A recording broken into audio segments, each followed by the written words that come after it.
we are a profession for whom truth is an essential and integral part of what we do. We are not in the business of lying. We don't lie to our patients, and we don't lie to them in good times, and we certainly shouldn't lie to them in bad times.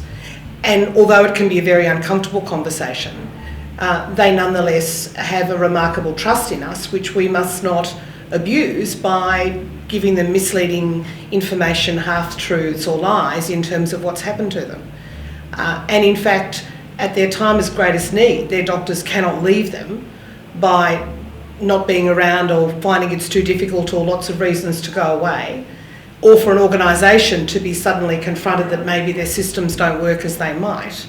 That we have a role to make sure that we get that information, we find out what the facts are, that we need to do that objectively internally, and sometimes that's quite difficult in a small organisation.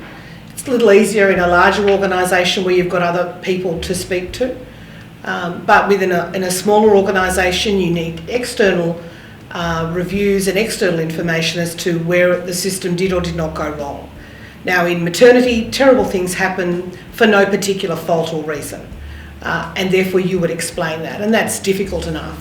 But where there have been systemic failures, then it's our obligation to be frank and fearless in terms of the information we give to those families. Now, if they decide that they're going to seek retribution through the courts, then that's entirely their right. And the courts will decide whether or not negligence took place. We can't do anything about the harm that's been done, but we can do a great deal about maintaining our relationship with our patients by being truthful to them and being able to have conversations with them, by not telling people because that might get us into more trouble is certainly not found to be the case, certainly in the United States in relation to a longer history of open disclosure. But certainly in my experience, people are ultimately very grateful that you've had the guts to look them in the eye and tell them the truth. And as I said, they may take up their legal options, which is their right, and the courts will then decide what they need to decide.